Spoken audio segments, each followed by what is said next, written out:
Hey, good evening, everyone, and welcome to another round of sound. This is the #1 Cochran Sports Showdown. I'm Bob Pompeani, and football season is almost here. We have a lot to get into tonight.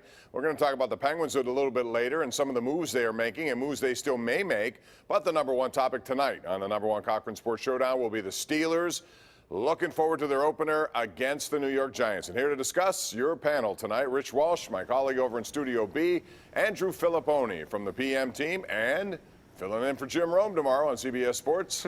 You see him in the bottom left. And then Colin Dunlap from the Fan Morning Show, all here tonight discussing football. Let's begin with you, Colin, and the backup quarterback situation here. Steelers brought in Josh Dobbs. And a lot of people, including Rod Woodson, the Hall of Famer, believe that Dobbs should be ahead of Rudolph, or in fact, maybe Hodges should have stayed and Rudolph should have not been here. What's your take on Josh Dobbs, his role, and what do you expect from him?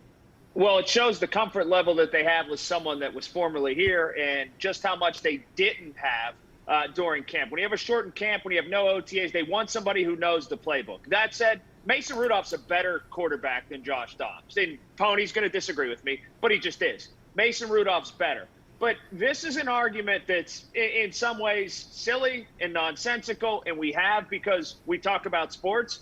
But if Ben Roethlisberger doesn't play, if he gets hurt, it doesn't matter which one of the guys plays. The Steelers are up the creek without a paddle. It's that Well, simple. That's their own fault, Colin. They stand a better chance with Mason Rudolph. You'll say otherwise. They do, but they're dead either way. Well, Dobbs can make plays with his legs, which is one thing Rudolph can't do. It's one NFL talent or skill that Dobbs has. And Rudolph, I'm still waiting to figure out what he can do as a quarterback. I don't see an arm. I don't see accuracy. I don't see sharp decision making. I don't see pocket poise. And you're right. I mean, Dobbs does not solve their backup quarterback situation. He's a better option, boys. But to say, well, if Ben goes down, the season's over, you're right. But it shouldn't be that way. Tennessee made it to the AFC Championship game going to a backup quarterback. The Saints went 5-0 when Breeze was out last year. Even Matt Moore came in and beat a playoff team in Minnesota for Kansas City last season. So backup quarterbacks do matter. You know, Pony, we don't see it, but it looks like Tomlin and Kevin Colbert see that Mason Rudolph is the better quarterback, and that's why he's the backup quarterback right now. I don't understand. I mean, I get why they're bringing Josh Dobbs back because he knows the playbook and he knows the team and he fits in. Why not take a flyer on Josh Rosen? The guy was a first-round draft pick. He knows Tom Bradley a little bit at UCLA. Bring this guy in. Give him a chance. That's what I didn't understand. Maybe they tried to work on it. Richie, 2 years ago, the coaches thought Dobbs was better than Rudolph. Some of them did. Some of them did. Not all of them. Some of them did. Wow. Well, the one who counts did. Tomlin dressed Dobbs over Rudolph. Why not Rosen, though, Colin? Why not give him a shot? Tampa Bay picked him up. He's probably the long-term answer to their quarterback needs once Brady is gone. And I know that he's been with three teams, but he's a 10th overall pick. How much money is he going to command? That's number one, Bob, is how much money is he going to command? I know he's in a tight spot right now. It's $12,000 a week, Colin. He's on the practice squad. Yeah. He's making $12 grand. Nothing. He was cut. If he's on the practice squad, that's one thing. That being said, if you take a flyer on him, you take a flyer on him. I think that, again, imperative to the Steelers right now, they wanted a guy that they could seamlessly bring in and that knew their playbook. Look, I think Josh Dobbs, he might be Einstein, he might be Tesla, he might be Galileo, whatever.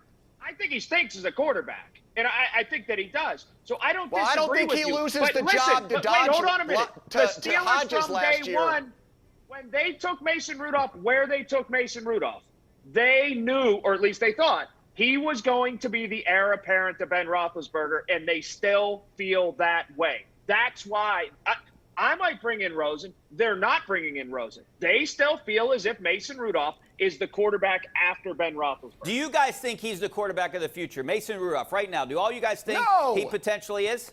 Potentially. Could be. Is there even a Absolutely chance? not. Could be. No. He got benched for Duck Hodges. But he's when better. both guys were healthy, they thought that Hodges gave them a better chance to win games last year. He's still better than Josh Dobbs, in my opinion. Anyway, we're going to move on to another topic. And here it is. It's running back by committee versus workload. Andrew Fillipponi, James Conner is going to be the workhorse. Again, a lot of people out there believe maybe he should share some of that duty to take pressure off himself, prevent injury, whatever the case. Mike Tomlin has a track record for workhorse guys. Do you think that's the right call?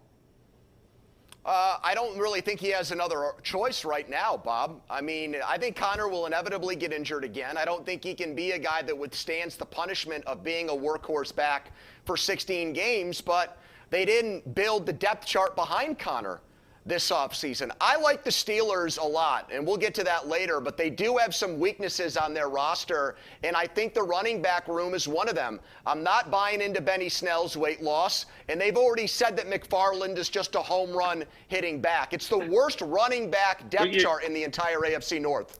You know, you're not buying into his weight loss. What? It's fake. The number lies to you. What are you saying?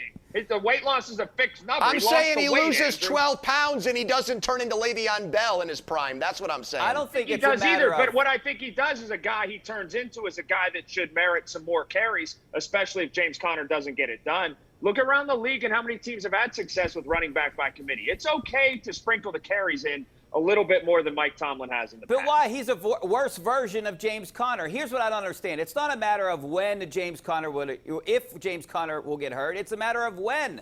And they don't really have a guy that can replace him. Benny Snell is just a worse version of James Conner. How do you in my know that opinion. yet? We don't know. You know I'm that guessing. already? I'm guessing it. I'd rather see Anthony McFarland. I'd like to see a running back committee at that point if James Conner. This is the same way I feel about Josh Rosen. Why don't you go out and pick up Leonard Fournette? He's not going to cost you anything. He wouldn't have cost you anything. Exactly. I honestly do think that McFarland, when it's all said and done, might be the most talented running back to have on the roster. I right agree. now. I like McFarland. I like him. We'll see. I got to ask you guys about wide receiver. We only have a couple of minutes for this topic here. Juju Smith-Schuster comes into this as the guy, number one guy, even though he had a bad season last year. But, Rich, is there a chance that Deontay Johnson would supplant him as the number one? And if so, how soon into the season will that happen? I don't think it's a chance. I think he will. I think Deontay Johnson is the number one receiver on this team. That's my opinion. Just from watching practice, seeing what he did last year, I still think Juju Smith-Schuster is better off actually being the number two guy. You need a guy like Deontay Johnson to turn into an Antonio Brown that would eventually help Juju Smith-Schuster get his numbers and get paid. So benefit Juju Smith-Schuster. I think Deontay Johnson, my opinion, is the best receiver on this team right now. Well, I think that it would behoove the Pittsburgh Steelers to move Juju to the slot full-time, to tell Coach Randy, step aside, we'll just continue to pump Sticks or Foreigner or whatever into your earphones and let you listen to that during the game. Matt Canada call the plays. Put Deontay Johnson out wide, move Juju into the formation a little bit, and I think Juju can have an unbelievable, spectacular year, and actually both of those guys can have really big years. But they need to move Juju inside closer to the formation. I think everything the Steelers have done with him has been total lip service. If they really believe that Juju, and Kevin Colbert said it on the show with you, Colin, if they really believe he's a number one wide receiver, well, where was the offer this offseason? If they truly believe that he is cut from the cloth of being a sheer number one wide receiver, they didn't even try to get a deal done. And I don't want to hear the pandemic excuse and the salary cap, because when they feel like they've got a wide receiver in his prime in his 20s like Antonio Brown and Mike Wallace, they at least make an offer. And they didn't do that. So I'm with Richie. I think Deontay Johnson, starting week one against the Giants, will be the best wide receiver on this Steelers roster.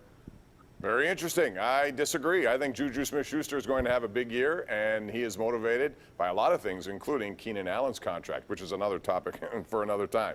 We have more Steelers stuff coming up, but first I want to remind you guys out there that athletes aren't the only ones working hard these days. That's why number one Cochran is paying tribute to the working spirit during their Labor Day event.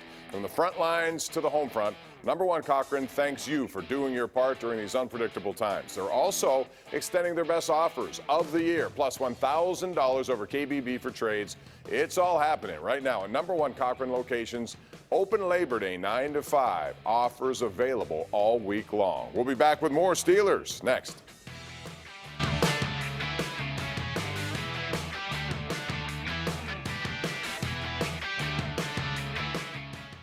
Number one Cochran Sports Showdown is brought to you by Number One Cochran. Go one better. And by Highmark Blue Cross Blue Shield. Have a greater hand in your health.